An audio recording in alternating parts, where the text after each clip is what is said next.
What's up guys, I'm back here again, and today I'll be going over my first Edison format video. And appropriately enough, I'll be going over one of the beginner decks of the format, Machina Gadget.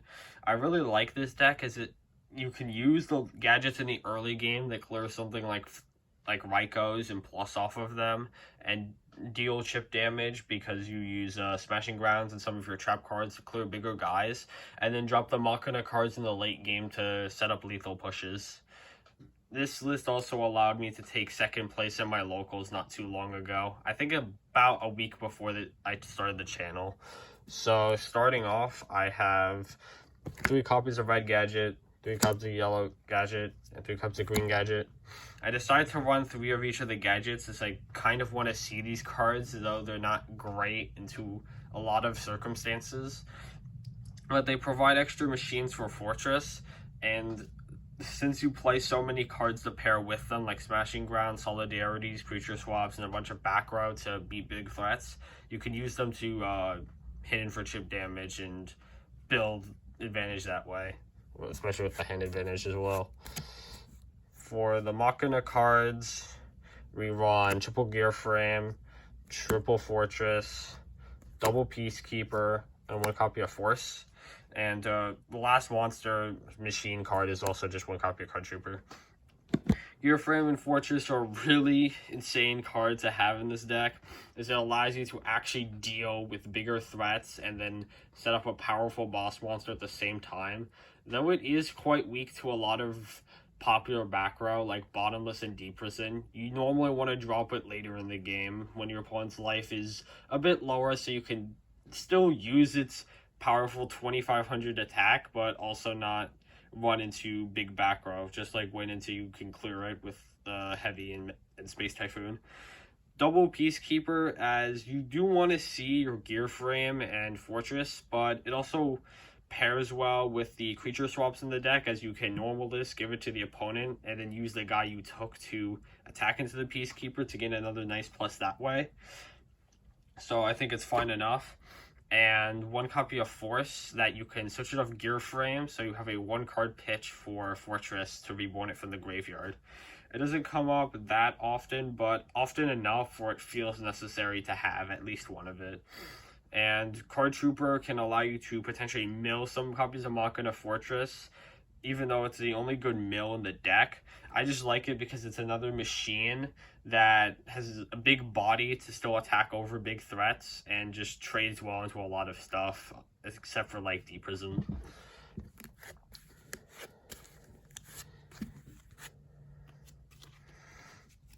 For the spells, we have triple Smashing Ground, double Solidarity, double Creature Swap, heavy space, and 1 copy of limiter removal.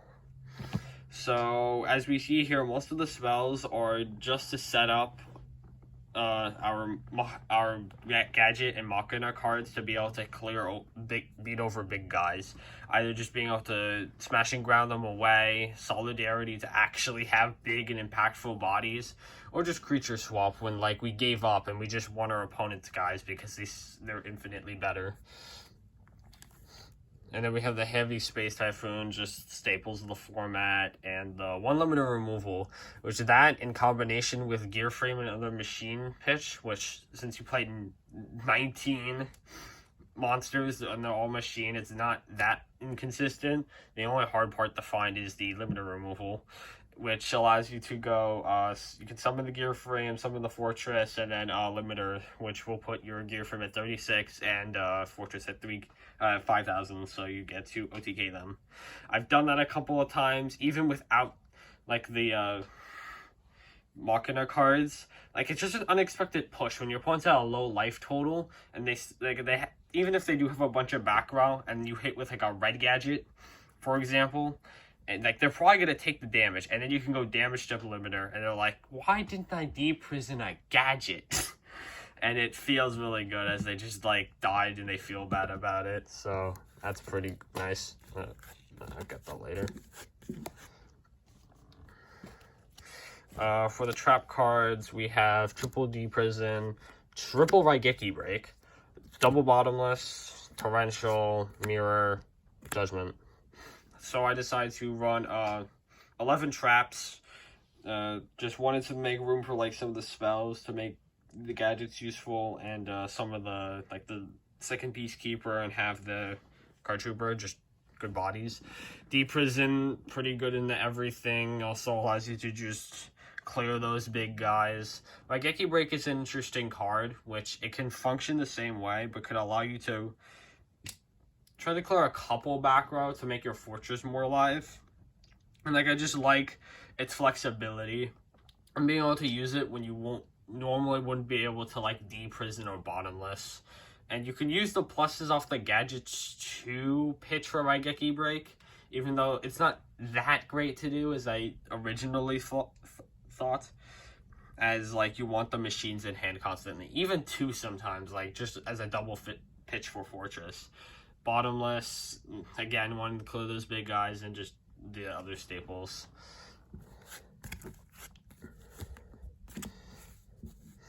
The extra deck is mostly irrelevant in this deck besides the first two, which is like the 2 Fortress Dragon, as nothing else really comes up unless you take a tuner. But I guess I'll show off the rest of the extra. It's not complete, so bear with me, as like I didn't really care enough to make a full extra. So other fusions, we have double Over Dragon, 1 Cyber End, and the Synchros, Goyo, Brio, Ultart Black Rose, RDA, Stardust, Colossal, Thought Ruler.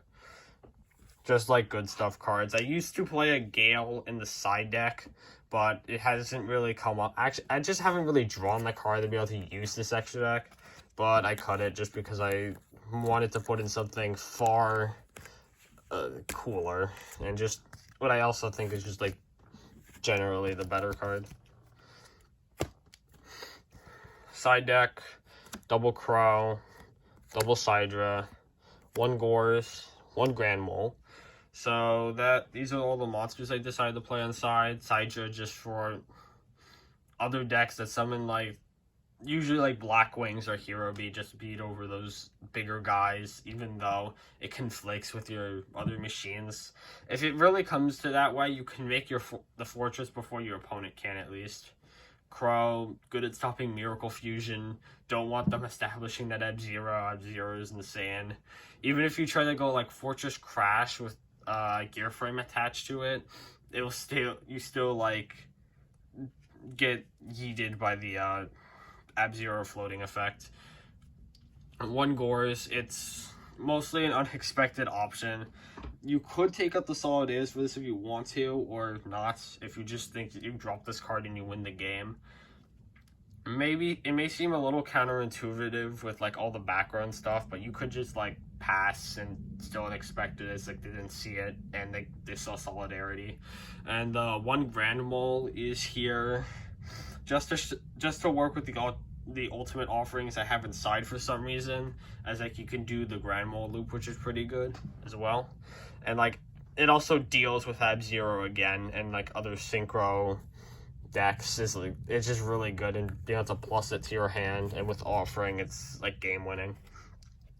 Only 2 spells inside, just Brain Con, Lightning Vortex.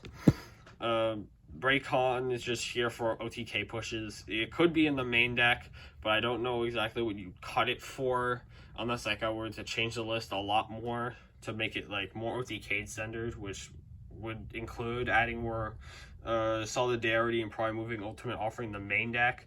And Vortex is just a mass removal for big guys. Like if you live Dragon Turbo, you can probably just Vortex, and that seems pretty good. Traps, double Offering, double Trap Stun, double Tusk Tornado, 1 Mind Crush. So if you're probably playing Ultimate Offering, I'd move it to main deck, as like the card is insane. Sometimes, like if like you're able to set up, like if you're able to clear your opponent's back row and stuff like that, you can now play this card, summon all your gadgets, and then like a fortress, and then go for game that way. But if your opponent has like a bit of defense or a Spirit Reaper, it's kind of tough. Spirit Reaper is actually kind of tough for this deck in general, which also makes Raigeki Break a little better. Double trap stun. This is just for more back row centered matchups, or like when I'm going first into decks playing a decent amount of back row. So like I can set up a couple of gadgets or like a fortress push, and then they go activate something and I can chain trap stun. Or if I'm fearing something like judgment or some other kind of counter trap, then I can go draw phase trap stun and then OTK anyway. Double dust tornado for actual decks that I want to remove back row from. And Mind Crush, just hand whip out of something like Diva Hero's hand, like they go San Yan at a Diva or something. That seems like a pretty good time to Mind Crush. Or if they go Rhoda or E-Call, it seems pretty good to do it there. So that is it for the Gadget deck profile. Make sure to like, comment, and subscribe if you enjoyed. I'll catch you in the next one. Bye.